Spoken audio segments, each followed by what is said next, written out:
I am so grateful and tremendously proud to have found my spiritual home, as late as it was, in this noble and living faith that is Unitarian Universalism. Can you all hear me? Okay, it seems kind of soft to me this morning. The purpose of this sermon is to respond to the perplexing problem of our denomination's relative obscurity in the world, and to share with you some of the things that I have learned about Unitarian Universalism, our rich heritage, as well as give you some answers to the questions that people may ask you about our diverse and heretical tradition. I will use a little humor because I know many of you have heard UU history sermons again and again and again. So I'm going to inject some humor in this one, but not without reverence. I didn't discover Unitarian Universalism until I was in my late 30s. Our relatively small denomination seems to be the best kept secret around. I have said so many times I regret that I had not found it when my children were young, so that they could have benefited from the educational programs that we offer our children.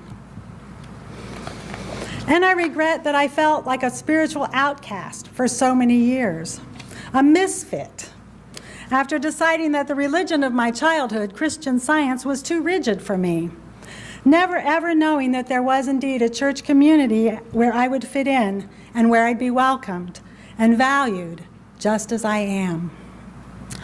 All I had ever heard or known about Unitarians was that they were all atheists. And with my ignorance of atheism, I dismissed them as an angry intellectual bunch suffering from academia. I was really wrong, wasn't I? Carl Scoville, the Reverend Carl Scoville, is a Unitarian Christian, wrote a sermon one time titled, "What's a Good Christian Like You Doing in this denomination?" So my early religious education in Christian Science taught me 7 synonyms for God. I didn't learn that God was a guy in the sky with a white beard and kneecaps. I learned that God was principle, mind, soul, spirit, life, truth, and love. I learned that God, Father, Mother God, Mary Baker Eddy's prayer that was in comparison compatible with the Lord's Prayer was Father, Mother, God. So God wasn't just a guy, and God didn't punish, but instead that error corrects itself. The God of Christian Science does not answer personal prayers or pleas for healing. This God had already provided creation with all that was needed to claim our healing, as Jesus demonstrated again and again. I learned in Christian Science Sunday School that Jesus was a mortal man who acted boldly and taught and demonstrated man's oneness with God. And for this we owe him endless homage. His mission was both individual and collective. He did his life's work not only in justice to himself, but in mercy to mortals to show them how to do theirs. We weren't taught that Jesus died for our sins or that God became a man so that he could die on the cross and appease himself for his man's sins. It just didn't make any sense. Mary Baker Eddy, the founder of Christian Science, was greatly influenced, actually, by the Transcendentalists, who, by the way, were mostly Unitarian. So thank goodness I found the UU Church, but hopefully we can find a better and more efficient way of spreading the good news. It was an accident. Historically, UUs are just not good at evangelism. Not so long ago, the UUA launched a movement to become more visible in the world that included advertising in newspapers and magazines with a new identity. Unitarian Universalism, the uncommon denomination. And it seemed to work for a while. I mean, there was really nice ads, but we're still unknown. There's another source of great publicity for Unitarians that's really been quite successful. You may have heard of him, Garrison Keillor. He loves to poke fun at Unitarians on his radio show, The Prairie Home Companion. Like his definition of a Unitarian, a Quaker with attention deficit disorder.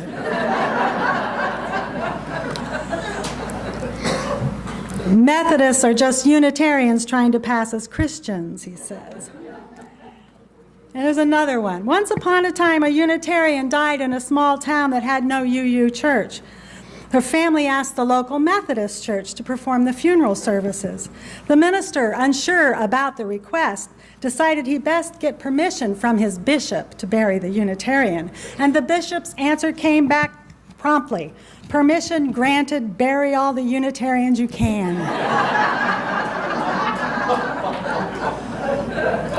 So with all of this Unitarian jokes that Garrison Keillor did, sort of fondly, I think, on his show, some UUs in Chicago decided to write to him and ask him if he was really a closet Unitarian. They said, "Dear Garrison, we appreciated all the Unitarian humor on your shows November 8th. Have you ever been a Unitarian? Or are you a Unitarian and just don't know it? We know that there are only about 200,000 UUs in the U.S., and are there a disproportionate number of them in Minnesota?" Tracy and Dave. "Dear T and D," he responded, "I am not now and never have been, but like the ones I've met who seem cheerful and loving and humorous. I am an old fundamentalist who slipped over into the liturgical church, Lutheran and Episcopal, so wouldn't be comfortable with the UU teaching probably. But the ones I've met were utterly decent and charming people. In Minnesota, you'll find UUs in the cities, but out in the sticks, they're rarer than Zoroastrians." So we can laugh at these jokes because they are funny and because sometimes there's a grain of truth in them.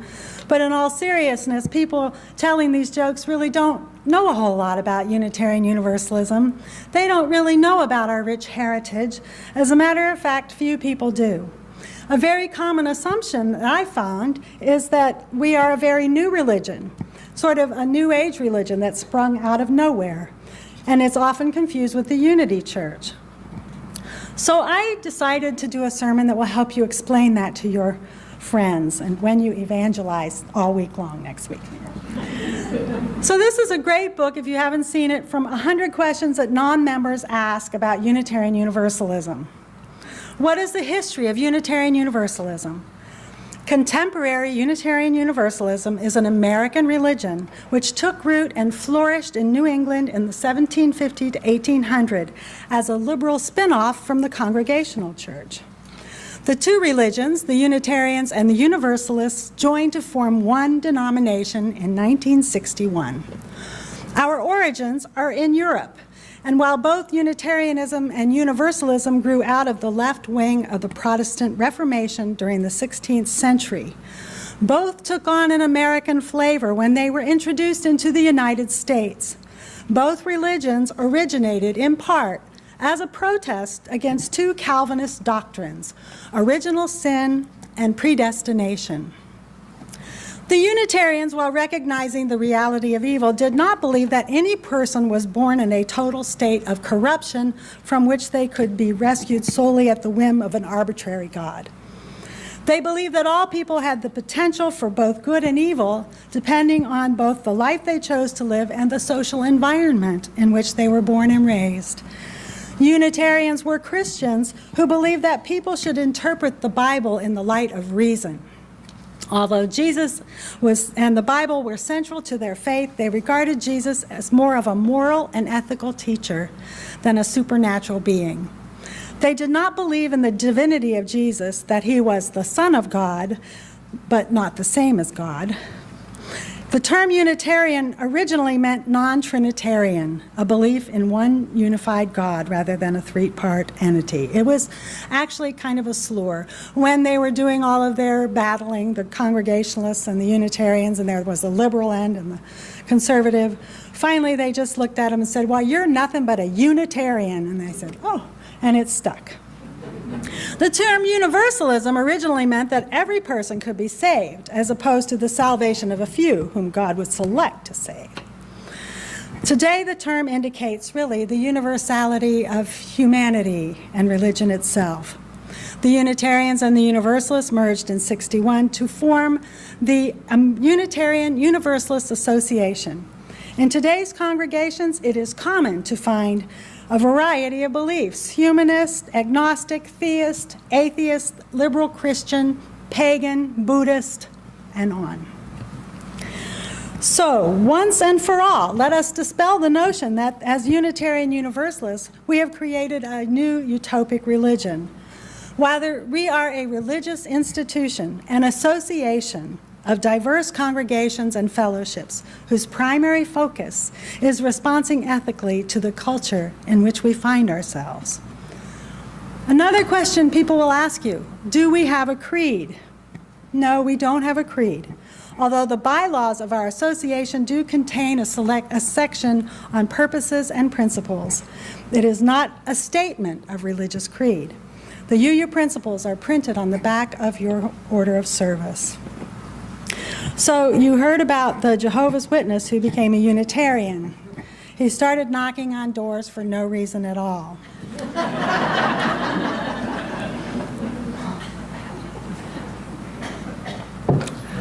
The truth is, our hopes and dreams are many, and the new mission and vision statements for our Unitarian Universalist Association reflect the desires of most UUs.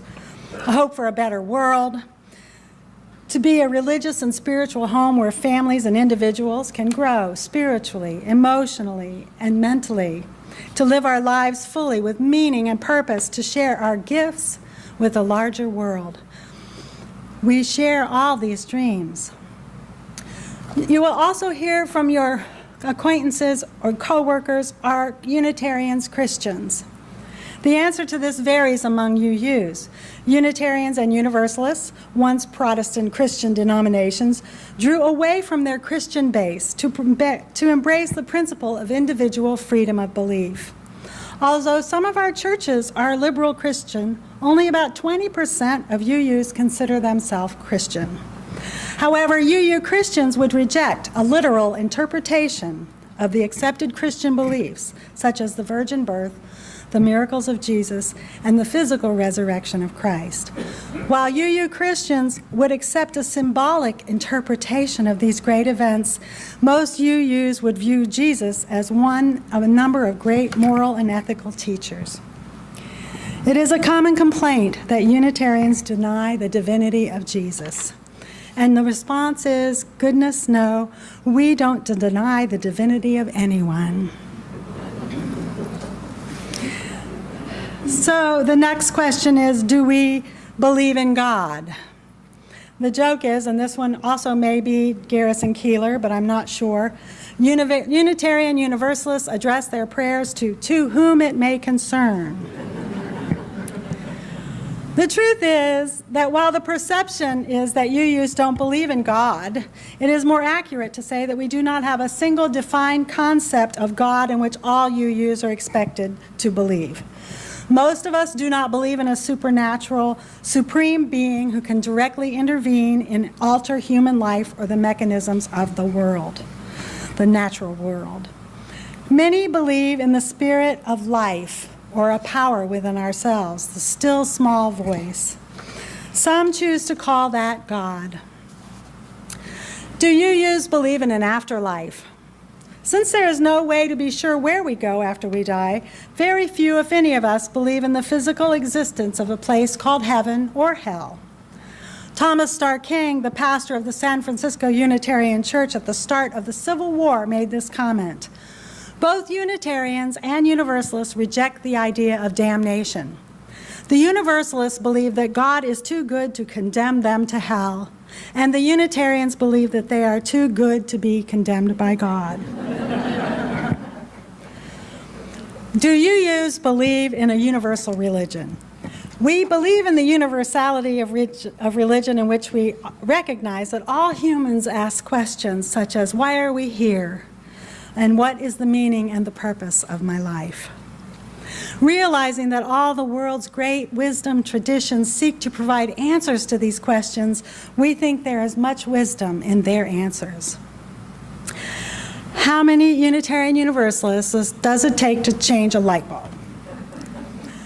We strenuously object to the term light bulb. We believe there are many ways of darkness dispersion, and so would not want to participate in an activity validating the light bulb as the exclusive light and heat source. Does that sound familiar? Oh. Does the church take a position on public issues? Yes, every year at General Assembly, the delegates vote on 3 or 4 resolutions relevant to current social, economic, environmental, peace concerns. While the vote is not intended to represent every church, it does give a broader view of UU opinion and serves to encourage individual Unitarian Universalists to educate themselves on the matters and to get involved at the local level. And even though we make collectives and statements and urge specific action, it is the individual who must ultimately decide his or her position on every issue.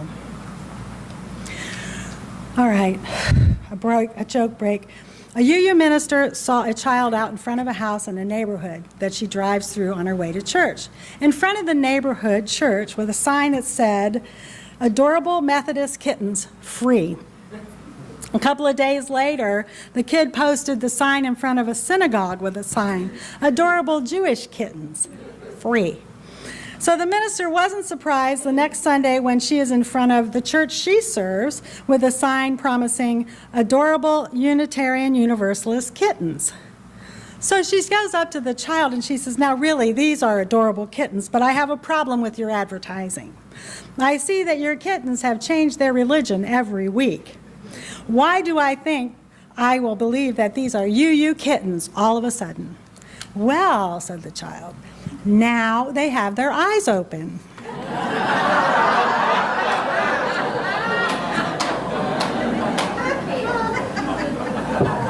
All right, so I think that's the end of my jokes. So let's get serious about a very serious matter that really is, to me and to all of you, I'm sure, sacred. I believe that it's a moral imperative that we share our dream, the good news of Unitarian Universalist faith, to work together to begin to transform and heal a wounded and hurting world.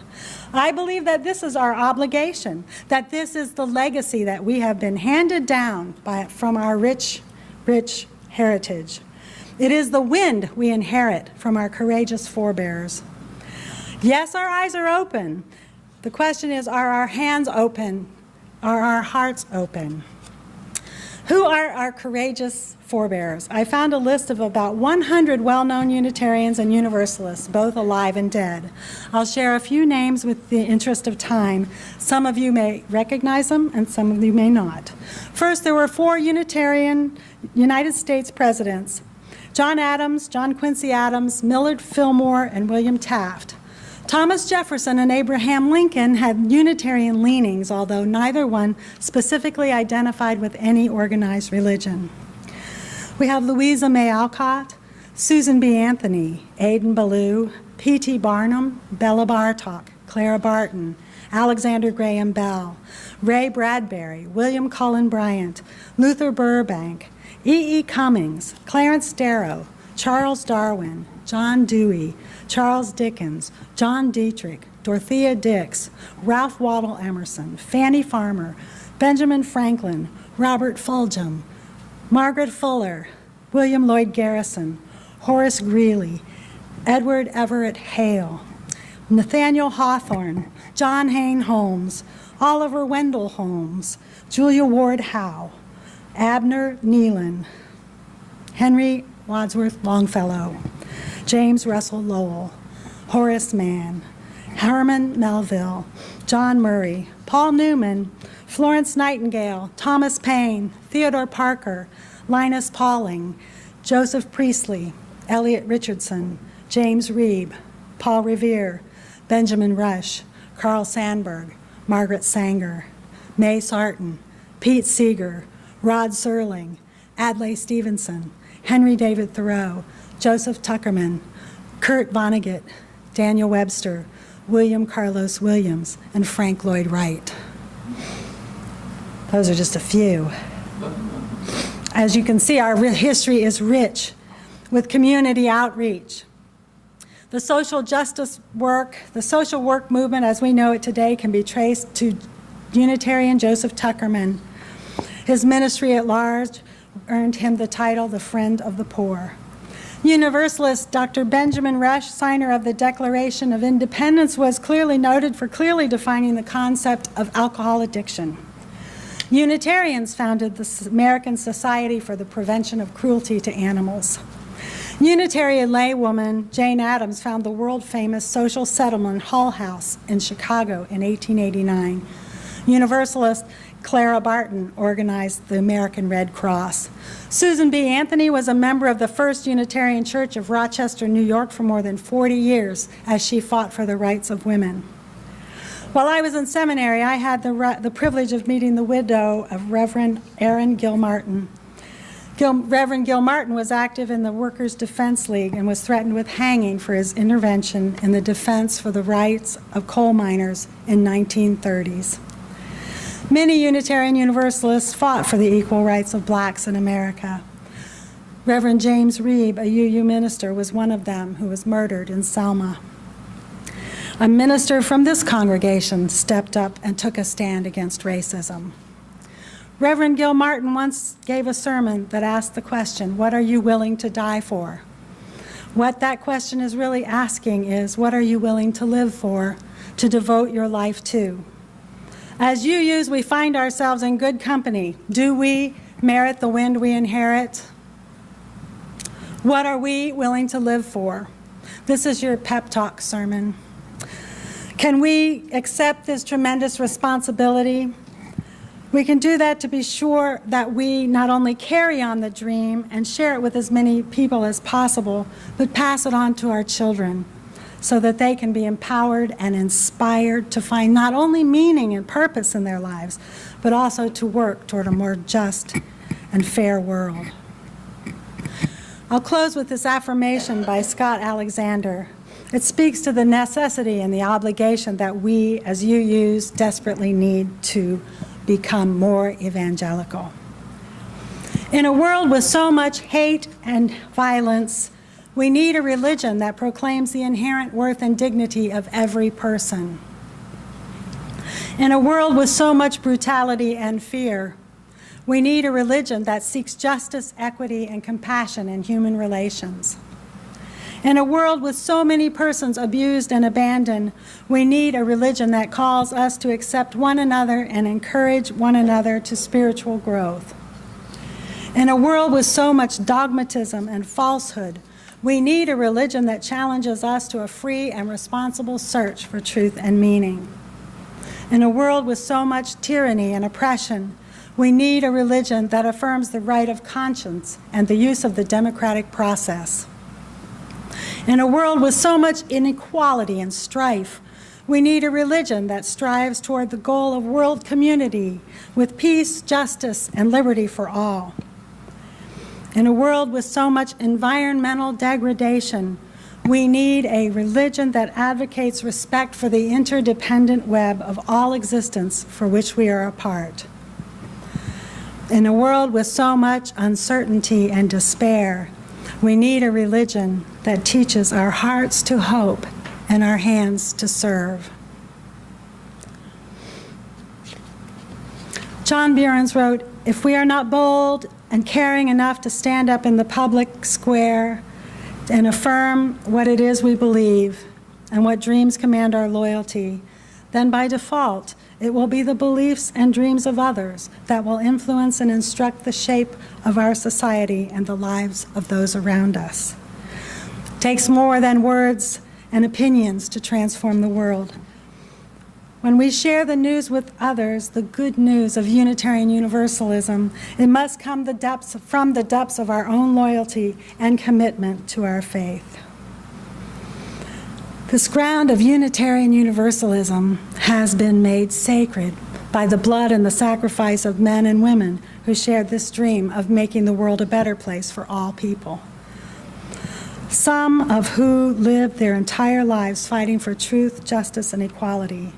Some died fighting and resisting so that others may have freedom. It's a tall order, but our heritage inspires us, and our conscience compels us. So today we pray to the noblest souls of our history, and we say, we would be one of you. Be with us today and all days. Be with us. Amen.